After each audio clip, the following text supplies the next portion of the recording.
और मुसलमानों ने ऐसा क्या कर दिया है जिनको इतनी बड़ी सुविधा दे रहे हैं? ये इंदिरा गांधी ने शुरू किए गए मुसलमानों को इस देश में अधिकार देने के अभियान का हिस्सा है, जो आज भी चल रहा है। और इसका परिणाम कितना है आप जानते हैं? 140% तक की ग्रोथ हुई है। मैं पूछना चाहता हूं कि 140% की मुसलमानों की संख्या की ग्रोथ अगर यूपीएससी में होती है, और मुसलमान होशियार हो गए हैं, प्रतिभाशाली है, इसलिए हो रही है, ऐसा अगर कोई मुझे कह रहा है तो मेरा उसको प्रश्न है कि मुसलमान होशियार केवल यूपीएससी में ही कैसे हो गए? उनकी होशियारी आईएम के एग्जाम में क्यों नहीं है?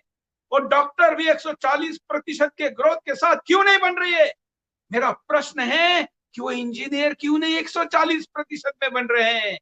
अरे आईआईटी भी नहीं कर पा रहे 140% में, और दूसरी तरफ अब यूपीएससी में 40% बढ़ रहे हैं। 140% की ग्रोथ है। ग्रोथ कैसी है?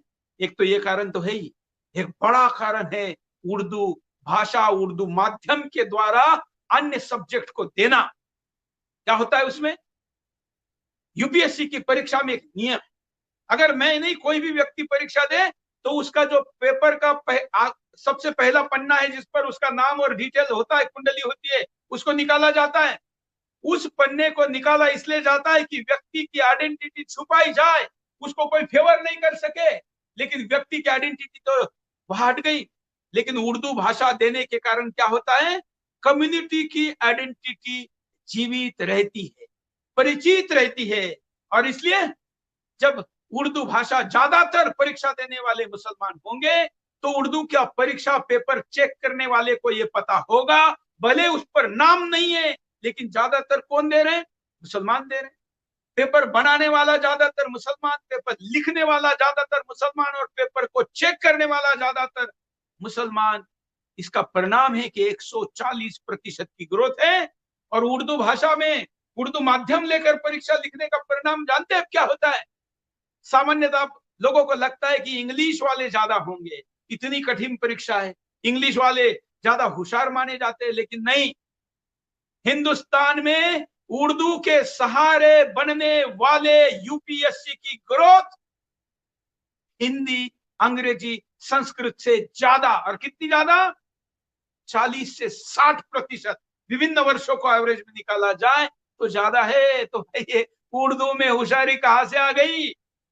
मदरसे में जहां पर कोई विज्ञान, कोई मैथमेटिक्स, कोई बाकी चीजें नहीं सिखाई जाती, उस मदरसे से ग्रेजुएट होने वाला विद्यार्थी अगर यूपीएससी में आया है, अभी तो 20 साल वाला आया है, जो 60 साल तक, मतलब अगले 40 साल तक वो तो देश का कैबिनेट सेक्रेटरी तक बनेगा। मदरसे में पढ़ा हुआ व्यक्ति जिसको विज्ञान पता नहीं, वो साइंस एंड टेक्नोलॉजी का सेक्रेटरी बने। मदरसे में पढ़ा हुआ व्यक्ति जिसको बाकी धर्मों के, पंथों के बारे में क्या पढ़ाया जाता है आप जानते हैं? वो जिले का कलेक्टर, डीएम बनेगा, जिलाधिकारी बनेगा। इतना ही नहीं, देश के प्रधानमंत्री, राष्ट्रपति का सचिव भी बन सकता है। देश की रक्षा मंत्री का भी, रक्षा मंत्रालय में भी सचिव बन सकता है। खास करके ऐसे संवेदनशील पदों पर जो ज्ञान की आवश्यकता है, क्या ज्ञान मदरसे में मिल रहा है? आपने मदरसे के डिग्री को यूपीएससी में आखिर कैसे अनुमति दे दी? ये मेरा सवाल है। मेरे सवालों की लंबी लिस्ट, लेकिन इसका उत्तर देने के लिए कोई तैयार नहीं है। मुझे प्रश्न पूछने से रोका जा रहा है और मुझे प्रश्न पूछा नहीं दिया जा रहा। इतना ही नहीं मित्रों, इससे खतरनाक बात तो इसके बाद है जो मैं आपको कहने जा रहा हूं। अति खतरनाक, ये तो फेवर हो गया। और ये आइडिया नरेंद्र मोदी जी के सरकार में भी चल रही है, लेकिन ये idea of India Narendra Modi ji की नहीं, मनमोहन सिंह की है। कैसे? मैं आपके जानकारी के लिए बताता हूं। आपको याद होगा कि जब मनमोहन सिंह की सरकार थी तो मनमोहन सिंह के सरकार में मनमोहन सिंह ने कहा था इस देश में पहला अधिकार अल्पसंख्यकों का है, मुसलमानों का है। और इसीलिए तब यह योजना लाकर मुसलमानों के रिक्रूटमेंट को फेवर करने का प्लान लाया गया। उन्हीं के कार्यकाल में ये कोचिंग सेंटर दिए गए, ये तमाम चीजें दी गई, और उसी का परिणाम है कि संख्या लगातार बढ़ती जा रही है। ये मनमोहन सिंह की आइडिया ऑफ इंडिया है, जिसमें वो कहते हैं कि मुसलमानों का अधिकार पहला है। मोदी जी तो कहते सबका साथ, सबका विकास और सबका विश्वास। जो प्रतिभा के साथ लड़ेगा, जो प्रतिभा के साथ पढ़ेगा, जो प्रतिभा के साथ चुना जाएगा, उसको लगा जाए।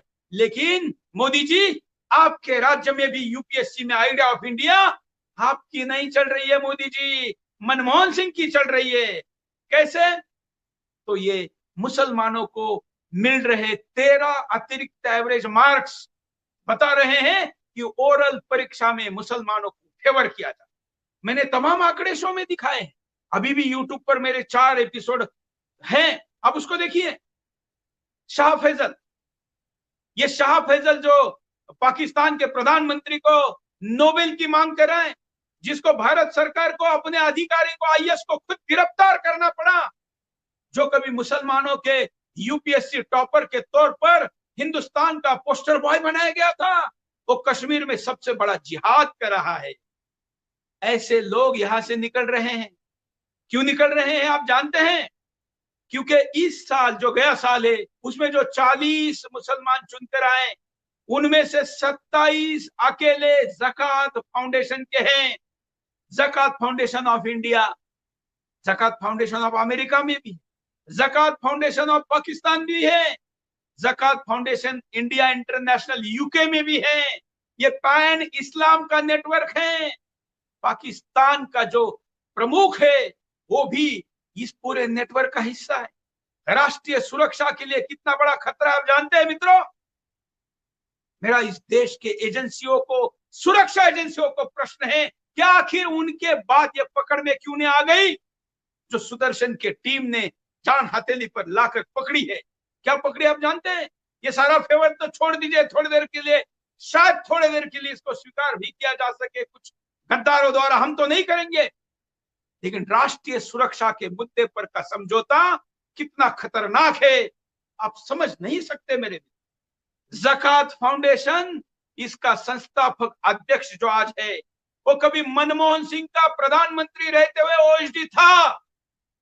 यही व्यक्ति प्रधानमंत्री के कार्यालय में बैठकर जब पॉलिसी बनाता था, या को ड्राफ्टर राइटर था सच्चर कमेटी का, जो सच्चर कमेटी हिंदुस्तान का अब तक का सबसे बड़ा झूठ है, मुसलमानों के आंकड़े के पुलिंदे को लोगों के सामने रखने का, और अंतरराष्ट्रीय और राजनीतिक दबाव के आधार पर हिंदुस्तान के मुसलमानों के लिए अलग से ये सारी मलाई देने का, उसका एक और ड्राफ्टर, इसका आज ये चेयरमैन है।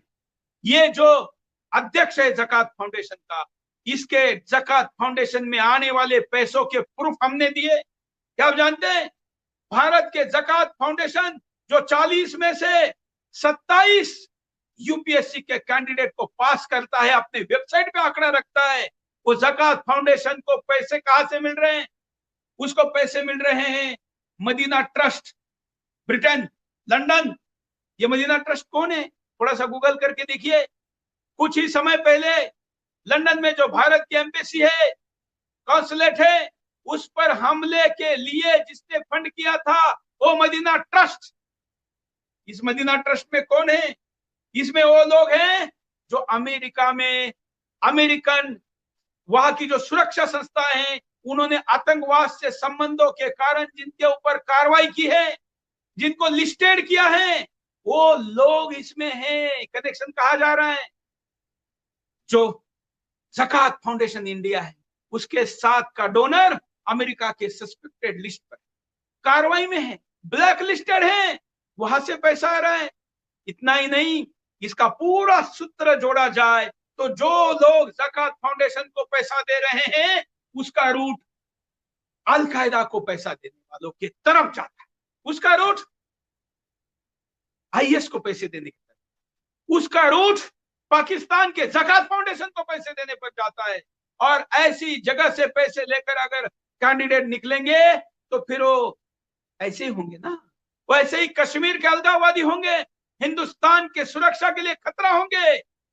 जब हम आंकड़ों के साथ सबूत दे रहे हैं, किस बैंक अकाउंट में किस तारीख को कितने रुपए आए, कहां से आए, उसका अंतरराष्ट्रीय ट्रेल, लंदन, यूएस, ब्रिटेन के बाद यूरोप के देश, ये तक सुदर्शन के टीम ने निकाला है। अमेरिकन प्रशासन के साथ साथ भारत के जो एफसीआरए की वेबसाइट है गृह मंत्रालय की, मैं उसके आंकड़ों को कोट कर रहा हूं। और आज 40 दिन होने के बाद भी मेरे आंकड़ों के खिलाफ ज़कात फाउंडेशन एक सफाई नहीं दे पाया है, क्योंकि मैंने तो उसके बैंक अकाउंट को दिखाया है। मैं ज़कात फाउंडेशन के बैंक अकाउंट के सबूतों के साथ जो तथ्य दे रहा हूं, इस पर तो चर्चा नहीं है मेरे भाइयों। लेकिन मेरे ऊपर एफआईआर, मेरे गिरफ्तारी के लिए 1700 तथा कथित अवार्ड वापसी गैंग प्रधानमंत्री को कह रहे कि सुरेश चौहान के डिजास्टर है और उस पर कार्रवाई करिए, गिरफ्तार करिए। 91 आईएएस आईपीएस हमारे ऊपर कार्रवाई के लिए जा रहे हैं। सुदर्शन चैनल की कंपनी बंद करो, क्योंकि ये कंपनी देश के राष्ट्रीय सुरक्षा एकता के लिए खतरा है। इसके लिए कंपनी एक्ट के अनुसार हमारे खिलाफ कार्रवाई चल रही है। हमने ऐसा क्या पाप कर दिया? हमने एक ही गलती की या पाप किया या गुनाह किया, और वो है इस देश के गद्दारों को नौकरशाही में घुसने न देने का पाप। उनके नजर में इस देश के नौकरशाही पर कब्जा करो ऐसा कहने वाले नेताओं के वीडियो दिखाकर उनको तथ्यों को लोगों के सामने रखने का गुनाह। और इतना ही नहीं, इनके खाते में आने वाले पैसों का ट्रेल सबूत। ये गुनाह अगर है तो ये गुनाह सुरेश चौहान के पहले भी करता था, करता है और करता रहेगा। जो करना है कर लो।